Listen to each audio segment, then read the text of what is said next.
यश प्रभु है।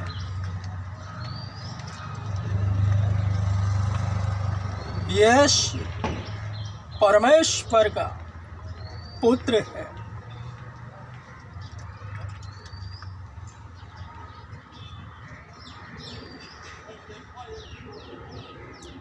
यश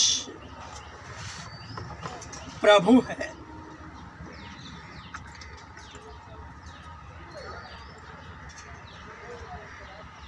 यश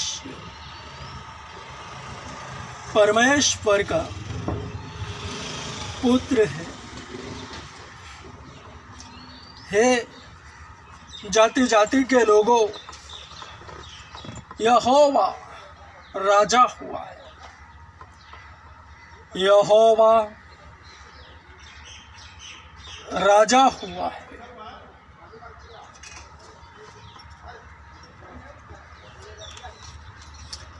स्वर्ग का राज्य निकट आ गया है।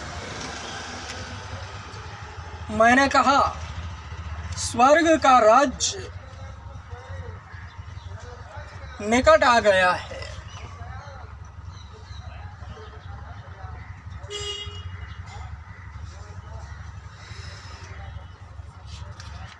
लव्य व्यवस्था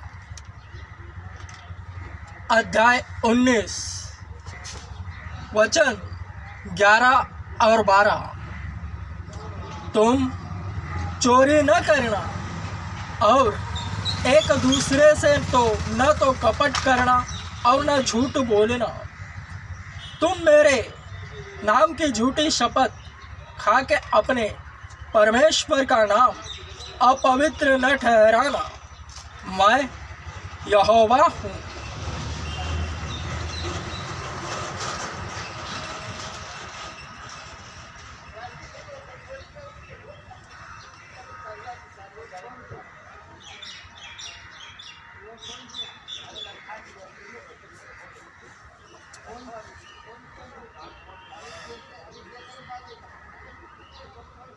लव्य व्यवस्था अध्याय 19 वचन 11-12 में तुम चोरी न करना, मन में कपट न रखना एक दूसरे के प्रति, एवं किसी से झूठ न बोलना।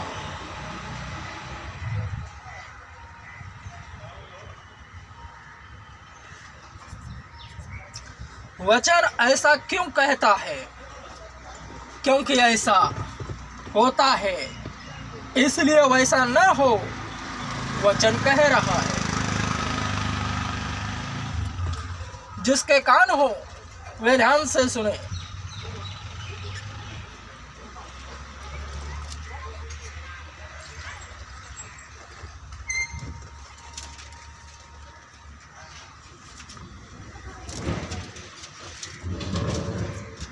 तुम चोरी न करना और एक दूसरे से न तो कपट करना और न झूठ बोलना। तुम मेरे नाम की झूठी शपथ खा के अपने परमेश्वर का नाम अपवित्र न ठहराना। मैं यहोवा हूँ।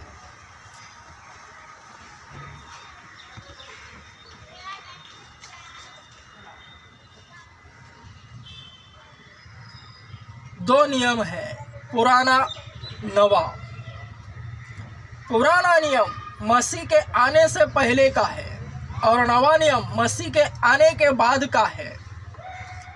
तो नए नियम को साइड में रखेंगे और केवल पुराने नियम के हिसाब से अगर बातें हो, मसीह के आने से पहले,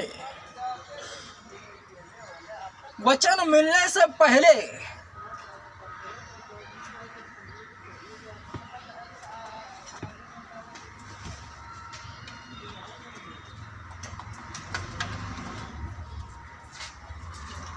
चोरियां हो रही थी। सभी निकाय, सभी प्रकार के निकाय एक दूसरे से अपने मन में कपट रखते हुए बातें करते थे, एक दूसरे से झूठ बोल रहे थे।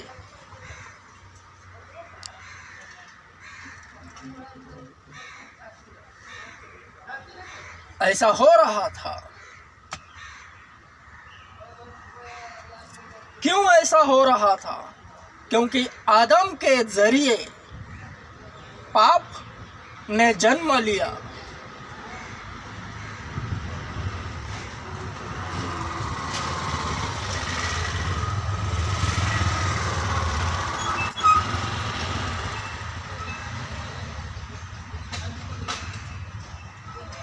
पाप बढ़ने लगा। उन निकायों को समझ ही नहीं आ रहा था कि हम मृत्यु की ओर किस प्रकार से जा रहे हैं।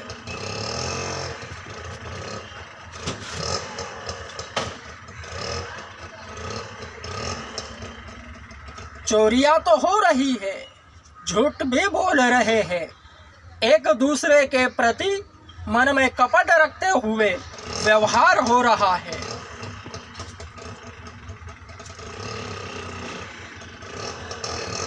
यह सब देख परमेश्वर ने मूसा के जरिए यह वचन दिए।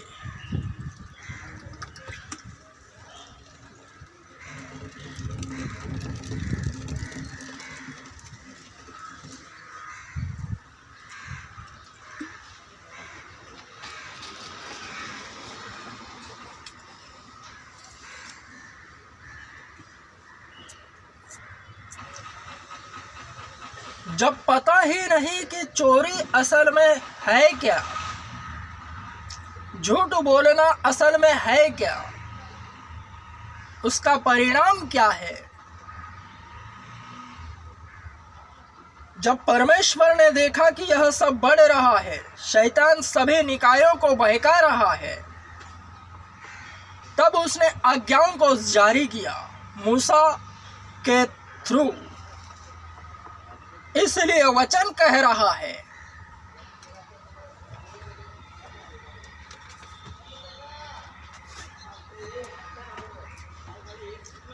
कि तुम चोरी न करना और एक दूसरे से न तो कपट करना और न झूठ बोलना। तुम मेरे नाम की झूठी शपथ खा के अपने परमेश्वर का नाम अपवित्र न ठहराना। मैं यहोवा बिना व्यवस्था के पाप मुर्दा है। अब जब पता चला कि चोरी नहीं करना, झूठ नहीं बोलना वचन के थ्रू, तो जितने वचन मिलने पर वचन के अनुसार चलेंगे, वचन को सुनेंगे नहीं बल्कि उस पर चलेंगे,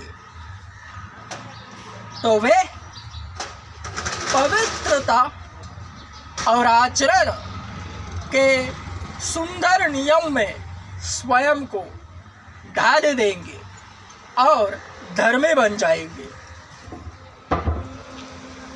वरना वचन मिलने के बाद भी जो चोरियां कर रहे थे, झूठ बोल रहे थे, उन्हें पता चला कि ऐसा नहीं करना, उन्हें बताया गया, फिर भी वैसा होने लगा। संसार की संस्कारी लैंग्वेज में समझाता, रेलवे स्टेशन है, प्लेटफॉर्म, पहली दूसरी की बच्चे को समझाते हैं इस प्रकार से। यह दृष्टांत है। प्लेटफॉर्म है, कोई भी प्लेटफॉर्म है, रेलवे स्टेशन, वहां पर अनाउंसमेंट होता है कि प्लेटफॉर्म पर न थूकिए, प्लेटफॉर्म गंदा न करना, कूड़ा कचरा न डालना। अनाउंसमेंट होने से पहले अगर कोई थूक रहा है, कूड़ा कचरा कर रहा है, तो उसकी गलती माफ, क्योंकि उसे पता नहीं। वरना जैसे ही अनाउंसमेंट होता है कि प्लेटफॉर्म को गंदा न करे, यहाँ वहाँ न थूके, वह बड़ी आवाज़ में अनाउंसमेंट होने के बावजूद भी अगर कोई थूक रहा है और कूड़ा कचरा कर रहा है, तो वह दोषी ठहरता है। ठीक उसी प्रकार से वचन मिलने के बाद अगर कोई चोरी कर रहा है, मन में कपट रखते हुए एक दूसरे से व्यवहार कर रहा है, दुर्व्यवहार एवं झूठ बोल रहा है,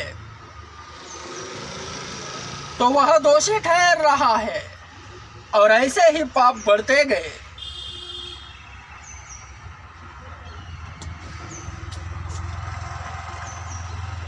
तो फिर मसीह का आना हुआ। जब गुनाह बढ़ते हैं तब मसीहा आता है।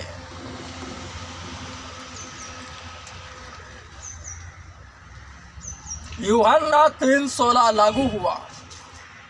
वो खुद मैदान में उतरा, शरीरों के बीच शरीर रूप में रहा और मनुष्य का पुत्र कहलाया, इसलिए क्योंकि वह शरीरों के बीच शरीर रूप में रहता रहा।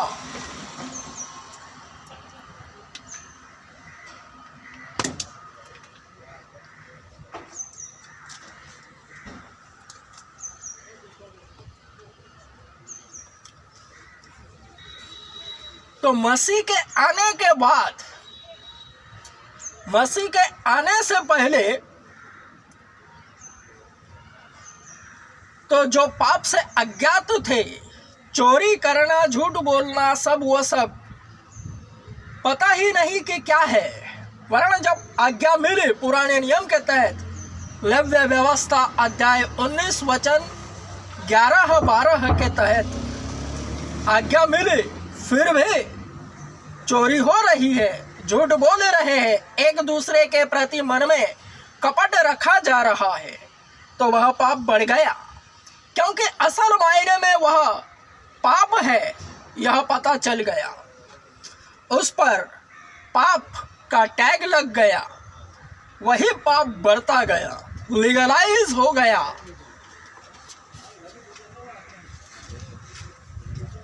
तो वह बढ़ता गया। यूहन्ना 3:16 लागू हुआ। वह खुद आया, स्वयं ने उस पर आचरण करा और सबों को सिखलाया। वरन इस बार उसने सब कुछ अपने नाम पर दर्ज कराया। क्रूसिफिकेशन के तहत सभी पापों को अपने ऊपर उठा लिया। वह मारा गया, गाड़ा गया, कुचला गया। तो अब उसके नाम पर विश्वास करने वाले एवं प्रेम करने वाले उससे जन्म लेते हैं। जैसा कि बाइबल कहती है, परमेश्वर से जन्मा हुआ पाप करता नहीं, बल्कि उससे होता नहीं, क्योंकि उसका बीज उसमें बना रहता है, इसलिए वह पाप नहीं करता। वरन शैतान के बहकावे में आकर कमजोर न्यासी दोबारा से पाप करने लगते हैं। मसीह को ग्रहण करने के बाद भी, चर्च में जाने के बाद भी, इस वक्त देख रहा हूं जितने मसीही हैं वे शराब पी रहे हैं, चोरियां, झूठ बोल रहे हैं, चोरियां कर रहे हैं। मसीह को ग्रहण करने के बाद, चर्च में जाने के बाद भी घर में मूर्ति पूजा हो रही है। तो अब दोबारा चांस नहीं। मसीह यीशु ही आखिरी मौका है। इसके बाद पश्चाताप का कोई और विकल्प नहीं है।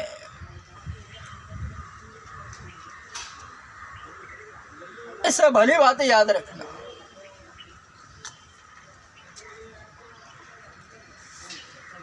इसी को लेकर अगर गॉडमैन मकबूल इम्मानुएल वृत्तांतिक बनता है दृष्टांत स्वरूप, तो यूं कहता हूं, 2017 से पहले, मसीह को जानने से पहले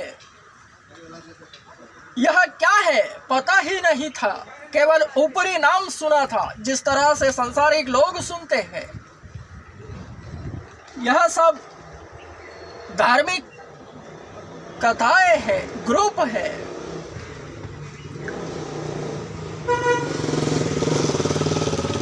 तो 2017 से पहले मैं स्वयं गुनाह में था।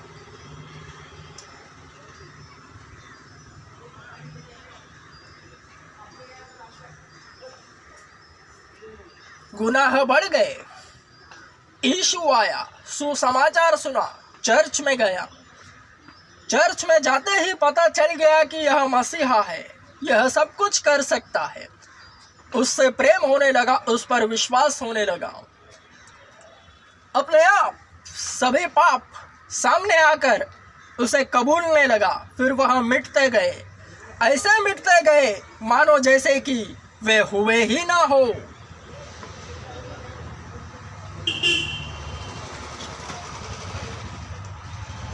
जिस तरह से मोबाइल को साफ करते हैं, रिफ्रेश या मोबाइल का पूरा सब कुछ क्लीन कर देते हैं, कुछ तो कहते हैं उसे,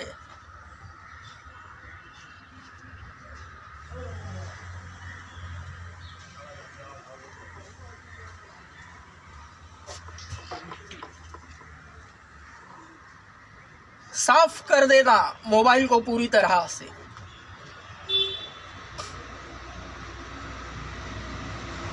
वह शब्द याद नहीं आ रहा, वरन उसी तरह होता है जब मनुष्य के पाप वह कबूल करता है प्रभु यीशु मसीह के नाम से, तो ऐसा फील होता है कि वे हुए ही ना हो।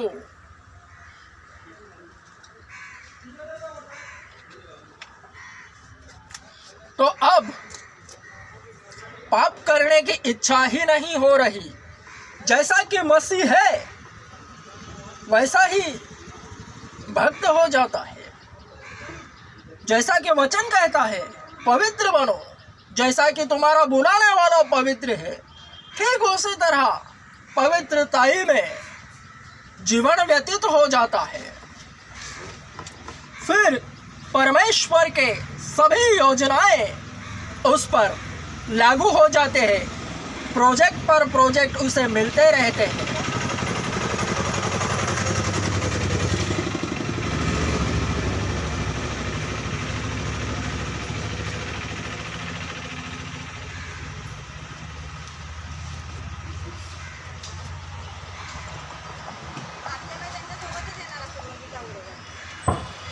पुराने नियम में वचन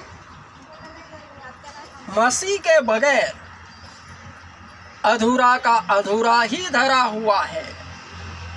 वह मसीह के आने के बाद पूरा हुआ है, क्योंकि मसीह यीशु पुराने नियम ही को लेकर बातें करता था।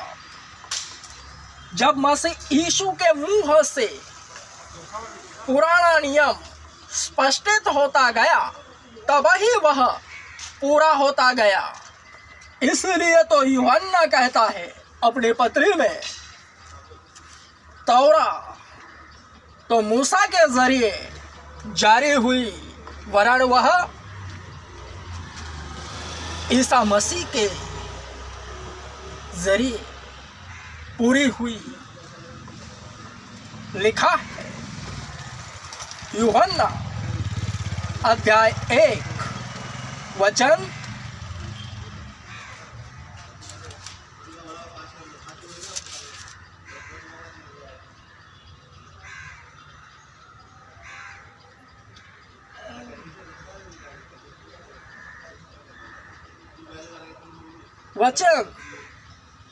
17। यूहन्ना अध्याय 1 वचन 17। इसलिए कि व्यवस्था तो मूसा के द्वारा दी गई, परंतु अनुग्रह और सच्चाई यीशु मसीह के द्वारा पहुंची।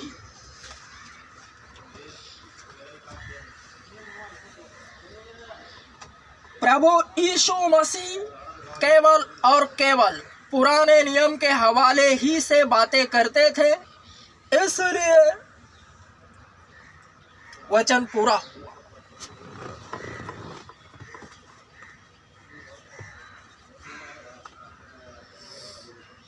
आमेन। स्ट्रॉन्ग। आमेन।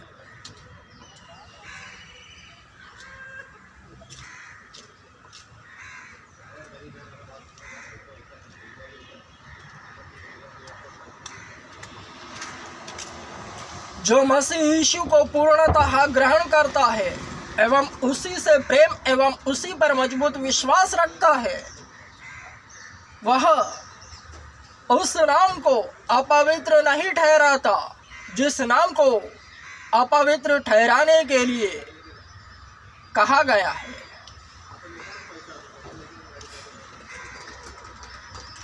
लेव्य व्यवस्था अध्याय 19 वचन 11-12 में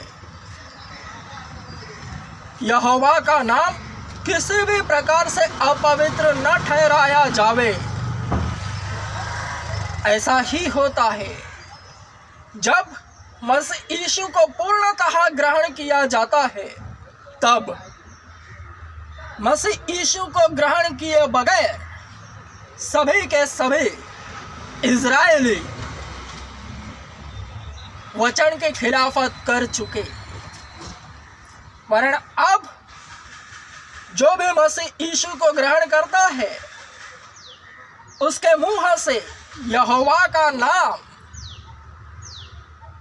भी जब चाहिए तब ही निकलता है, अन्यथा वह निकलता नहीं। यह तो आप ही पूर्णत्व प्राप्त करते जा रहा है।